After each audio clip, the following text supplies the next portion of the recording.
Este es Doroteo Arango, más conocido mundialmente como Pancho Villa, el centauro del norte por todas sus hazañas a caballo, y hay estatuas ecuestres que lo prueban. Sus allegados le decían que lo nuevo era los automóviles, que entonces empezaban apenas, y él siempre contestaba que él le tenía más fe a su caballo. Pero al final lo convencieron y se hizo de un automóvil de la marca Dodge, donde posteriormente fuera emboscado y asesinado. Este otro señor es José Elías Moreno, un actor de la época de oro del cine mexicano que llegó a interpretar al héroe. Y hay que decirlo, uno de los mejores Pancho Villa del cine mexicano. Él se movía en un carro viejo, que era la burla de sus conocidos, que le decían que ya cambiara ese automóvil, que se iba a matar en esa carcacha. Al final lo convencieron. Se hizo de una camioneta de lujo donde emprendió un viaje familiar. Por desgracia, las lluvias fuertes en el camino provocaron un accidente que le costó la vida. El héroe y el actor que mejor lo interpretaba, muertos de una manera tan similar. ¿Coincidencia o vidas paralelas?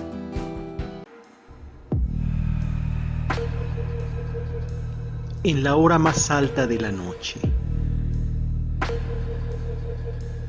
escuchamos pasos que no sabemos de dónde vienen.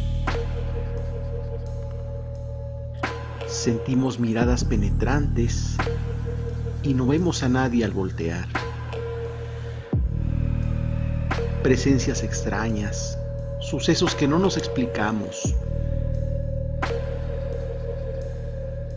Y curiosamente todo eso está bien porque somos humanos y eso nos encanta. Porque es natural en nosotros esa fascinación por lo oculto.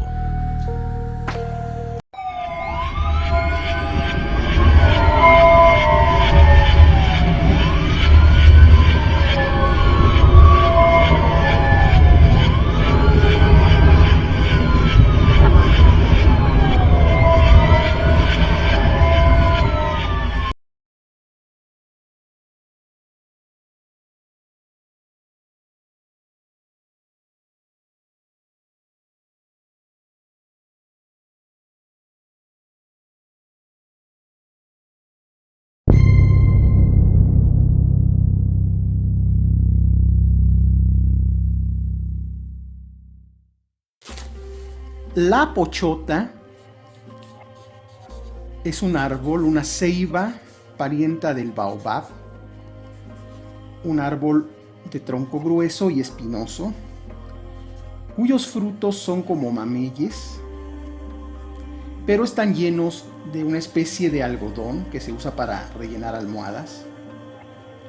Este árbol crece en el sureste mexicano. Y muy cerca de donde vivía mi familia materna había uno muy grande, la gran pochota. Pero por alguna razón de la vida, un vecino del lugar, un joven, se vio agobiado por sus problemas y decidió colgarse de ahí. Al final pues se le dio sepultura y todo, pero la gente del lugar juraba que por las noches lo podían ver otra vez colgado. Y por si fuera poco, este les devolvía la mirada. Una visión bastante aterradora.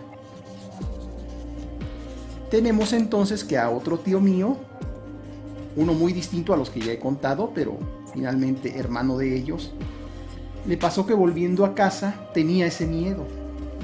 Ver al ahorcado de la pochota. Pasó por ahí con un miedo enorme, casi sin querer ver. Y en ese momento sintió que chocaba con alguien. Rápidamente levantó la vista, pegó un grito y salió corriendo. Mientras que la persona con la que chocó, igualmente lo vio, pegó un grito y salió corriendo. Esto fue más por reflejo, los dos se conocían, sabían bien quién era quién. Pero estaban tan asustados que su reacción fue salir corriendo. Después todos preguntaban si había pasado algo cerca de la pochota porque se habían oído gritos. Obviamente ninguno de los dos quiso decir nada para no quedar como tontos. Pero fuera de ellos, que por suerte no lo vieron, los testimonios de la aparición de este espectro eran documentados. Y sí, quiso la suerte que mi tío no lo viera, pero el susto no se lo quita a nadie.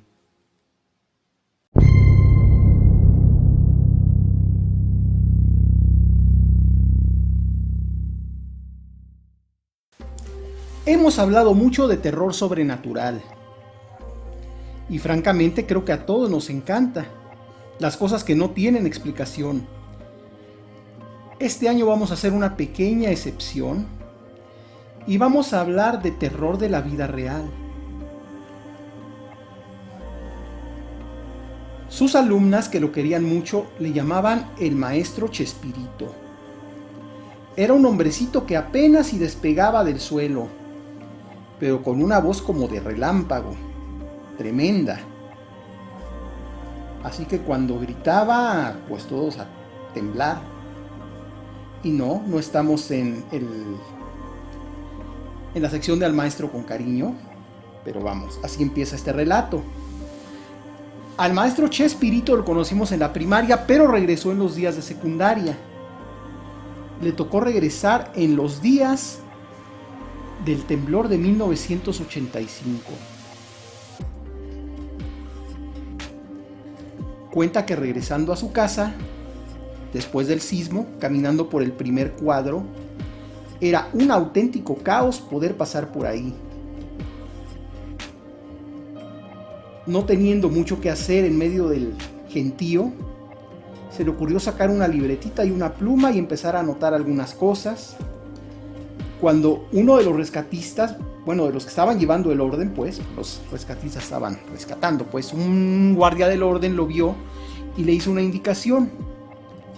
Los reporteros entran por este lado. Lo iba a desmentir, pero vio que si pasaba por ahí iba a salir más pronto. Así que tomó actitud de reportero con su libretita y todo. Y haciendo como que anotaba, pasó por ahí. Dijo después que deseó nunca haber pasado por ahí. En los trabajos de rescate, una enorme grúa estaba levantando las paredes que se habían venido abajo. Y ahí fue donde le tocó al maestro Chespirito presenciar cómo levantaban una pared que había colapsado durante el sismo. Y la visión que tuvo dice que fue algo inenarrable. Cuando levantaron la barda del otro lado, como si se hubiera tratado de moscas, había gente apachurrada, prensada, en un cuadro horrible. Normalmente nos han hecho pensar que esto era divertido, pero no, o sea, la visión de una persona que sufrió aplastamiento no es para nada divertida.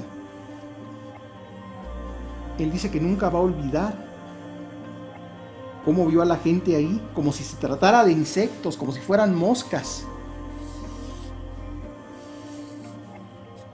Y pensar que era gente que estaba empezando su día en ese momento, que tenía sueños, ganas de hacer algo, y simplemente la naturaleza le dijo: hasta aquí llegaste.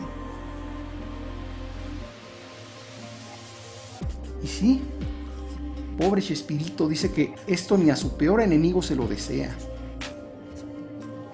Francamente, yo tampoco.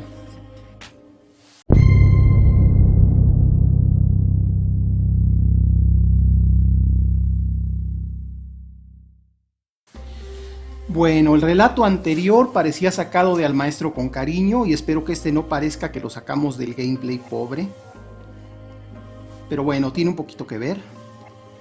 Hablamos de uno de los juegos más nefastos que han existido. El Pac-Man de Atari. Nadie te va a hablar bien de ese juego. Pero yo, como alguien que lo vivió y mi familia igual, te diré una cosa: era lo que había. Y como obviamente ya lo habías comprado, lo tenías que jugar. porque aquí la venta del Atari 2600 era más bien por medio de la Fayuca, que no tenía por qué reembolsarte nada, entonces ni cómo devolverlo. Bueno, pues jugando ese Pac-Man, hubo alguien que se envició y fue mi madre. Se pasaba largas horas jugando este juego, que para nada era bueno, pero como digo, era lo que había. Lento, los fantasmas desaparecían aleatoriamente porque no podía soportar el juego tantos gráficos a la vez. Bueno, nada que no te hayan contado de este juego. Pero mi madre se envició y como el juego era tan malo, era muy difícil que perdieras. Cada que pasabas una escena, te recuperaba una vida. Entonces, si pasabas muchas, tenías un cerro de vidas. Así que ahí estaba mi madre jugando sola a altas horas de la noche en una televisión Carla de la K2.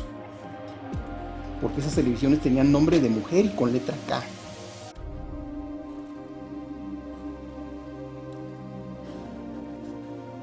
Cuando de pronto escuchó su nombre. Claramente alguien en el cuarto dijo su nombre.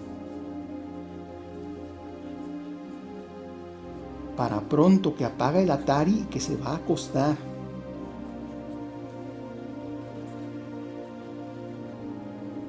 Al día siguiente, una de sus amigas le llama por teléfono y le cuenta que una amiga de ellas, una amiga mutua, había muerto. En ese entonces no era tan común este caso, pero sí. Alguien le quitó la vida. Entonces le cayó el 20. Tal vez era esta persona despidiéndose. Obviamente le rezó varios rosarios. Le dijo que si algo le debía, pues que la perdonara. Y se le hizo curioso, o sea, esta persona se fue a despedir de ella en el momento en que más metida estaba jugando al Pac-Man. Todo esto en el cuarto donde estaba el payaso y donde cayó muerto el vecino, o sea, hablamos de que ese cuarto tenía energías muy raras. Y esto fue por ahí de los 80s, cuando estaban de moda el Atari y el Pac-Man y todo eso. Pero pues a últimas fechas siguen pasando cosas, y esta que cuento a manera de bonus me pasó a mí en ese mismo cuarto. No salió el año pasado porque fue después del video, pero en vísperas del Día de Muertos, que es inmediatamente después de Halloween, estaba en la casa donde crecimos, donde ahora vive mi hermana con su familia. Y ahí pusieron una puerta de cristal. Yo estaba dibujando, raro, ¿no? Tirando los trazos ahí, cuando de repente me dirijo la vista a la puerta de cristal y ahí estaba él. Mi señor padre, con su sonrisa clásica por la que todos lo conocían, me estaba viendo. A mí y a una sobrina que también dibuja, que estaba dibujando ahí junto de mí. No quise decir nada, no quise hacer el más mínimo ruido porque la niña se pudo haber asustado. Esto lo conté hasta después, cómo lo vi y todo. Y no sería la única historia. Los seres que se han podido ver en la casa que es de ustedes, o sea, la casa, es una lista larga e interminable de la que tenemos ya bastantes años más para poder hablar.